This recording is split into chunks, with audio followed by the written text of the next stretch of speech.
cost. Cost adalah kas atau setara dengan kas yang dikorbankan atau digunakan untuk mendapatkan barang jasa yang diperkirakan akan membawa manfaat saat ini atau masa yang akan datang. Jadi cost adalah biaya yang digunakan untuk mendapatkan manfaat. Cost dimaksudkan untuk mendapatkan manfaat atau juga disebut sebagai beban. Jadi beban produksi, beban administrasi, beban keuangan, dan seterusnya. Cost belum menjadi beban, dilaporkan sebagai aset pada neraca. Jadi biaya itu selama dia menjadi aset, dia belum dilaporkan sebagai suatu beban.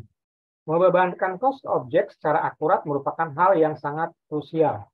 Jadi ini adalah konsep dasar dari cost atau biaya. Kemudian cost objek atau objek biaya adalah setiap item seperti produk, pelanggan, departemen, proyek, aktivitas, dan lain sebagainya di mana biaya diukur dan dibebankan. Jadi masing-masing aktivitas itu pasti ada biayanya. Misalnya biaya transportasi, biaya perekrutan kalau SDM, biaya pembuatan produk, biaya pembelian bahan baku, dan seterusnya itu adalah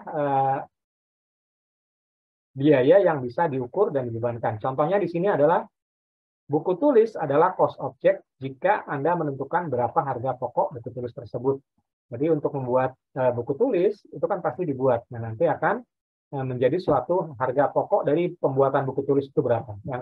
Yang sudah kita bahas minggu lalu cara menghitung HPP ya. Kemudian kita masuk ke proses produksi suatu perusahaan manufaktur. Jadi teman-teman kalau nanti berkarir di perusahaan manufaktur, yang dimaksud manufaktur adalah pabrik. Kalau kita sederhananya ya, pabrik misalnya pabrik sepatu, ada pabrik motor, misalnya Astra, itu pabrik motor, pabrik mobil, dan seterusnya. Perusahaan manufaktur mempunyai kegiatan pokok mengolah bahan baku menjadi produk jadi yang siap untuk dijual. Fungsi pokok dalam perusahaan manufaktur menjadi 3 golongan, yaitu biaya produksi, biaya pemasaran, dan biaya administrasi umum. Jadi kalau kita berbicara manufaktur, itu ada 3 kategori biaya. Biaya produksi untuk memproduksi barang, biaya pemasaran untuk memasarkan barang tersebut atau produk tersebut, dan yang terakhir adalah biaya administrasi dan umum yang menunjang proses produksi sampai dengan pemasaran, itu disebut sebagai biaya administrasi dan umum. Nah, kita masuk ke penggolongan biaya. Biaya dapat digolongkan menurut yang pertama adalah objek pengeluarannya, kemudian fungsi pokok dalam perusahaan, hubungan biaya dengan sesuatu yang dibiayai, kemudian perilaku biaya untuk perubahan volume kegiatan, yang terakhir adalah jangka waktu manfaatnya. Klasifikasi biaya berdasarkan produk, waktu pengakuan, perilaku biaya, pembuatan keputusan, dan karakteristik biaya secara ekonomis. Itu adalah klasifikasi biayanya nanti akan diklasifikasikan. Kemudian, di sini lebih detail lagi, yaitu klasifikasi biaya menurut hubungannya dengan produk. Yang pertama adalah biaya pabrikasi atau biaya produksi. Yang kita bahas juga 2 minggu yang lalu, yaitu biaya bahan, biaya tenaga kerja, dan biaya overhead pabrik. Itu adalah biaya dari pabrikasi. Kemudian ada yang kedua adalah biaya komersial, yaitu pemasaran, administrasi, dan umum. Jadi secara umum, untuk mengklasifikasikan biaya, dalam industri manufaktur ada 2, yang pertama adalah biaya pabrikasi dan biaya komersial. Kemudian kita bicarakan terkait dengan biaya pabrikasi tadi. Yang pertama adalah biaya bahan baku atau raw material, kemudian ada biaya bahan penolong atau penunjang dari bahan baku tersebut. Kemudian kita masuk ke biaya tenaga kerja, ada 2, biaya tenaga kerja langsung, biaya tenaga kerja tidak langsung atau BTKTL, yang termasuk dalam biaya overhead pabrik atau BOP. Yang dimaksud biaya tenaga kerja langsung adalah tenaga kerja yang langsung berhubungan dengan proses produksi. Misalnya tadi dalam pembuatan sepeda motor, orang-orang yang terlibat dalam perakitan motor adalah biaya tenaga kerja langsung.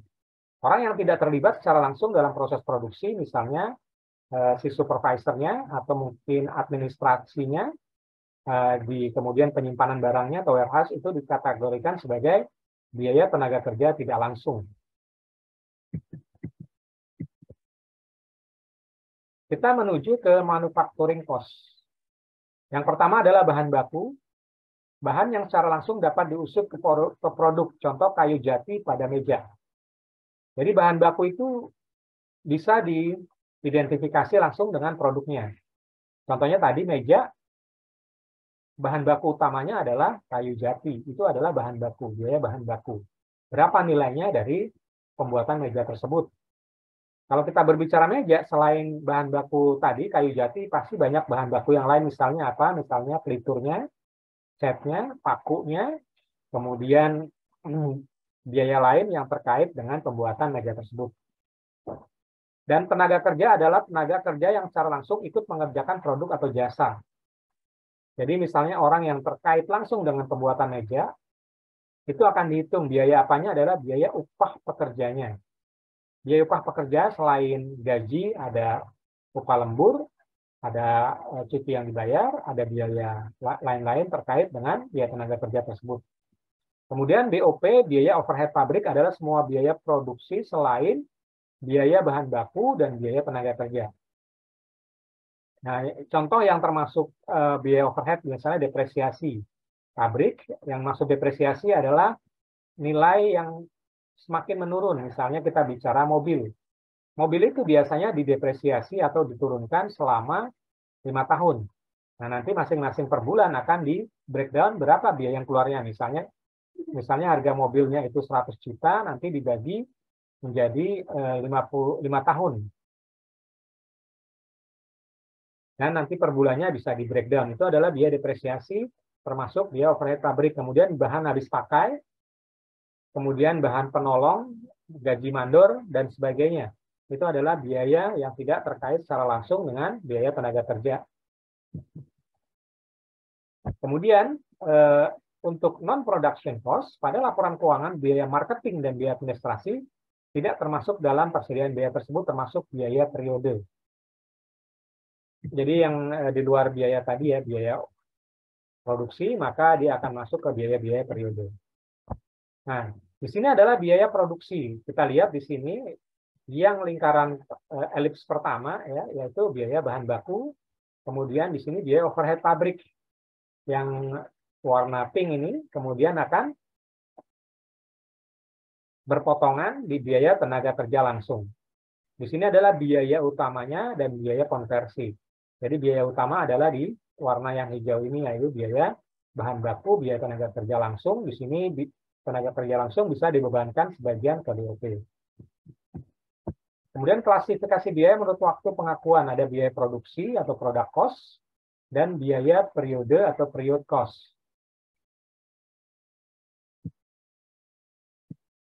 Kemudian klasifikasi biaya dikaitkan dengan volume produksi.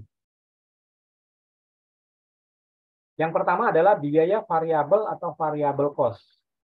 Yang kedua adalah biaya tetap atau fixed cost. Yang terakhir adalah biaya semi variabel. Nah, apa perbedaannya? Di sini biaya variabel.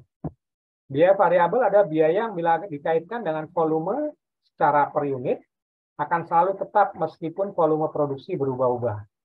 Akan tapi secara total biaya tersebut jumlahnya akan berubah sesuai dengan proporsi perubahan aktivitas. Nah, di sini akan dijelaskan dengan contoh agar lebih mudah memahaminya. Kita lihat di sini. Di sini ada tabel. Yang pertama adalah jumlah output. Output itu hasil. Misalnya tadi produksi meja. Hasilnya ada. Kemudian biaya bahan per unit tadi kayu jatinya berapa harganya. Kemudian total biaya bahan.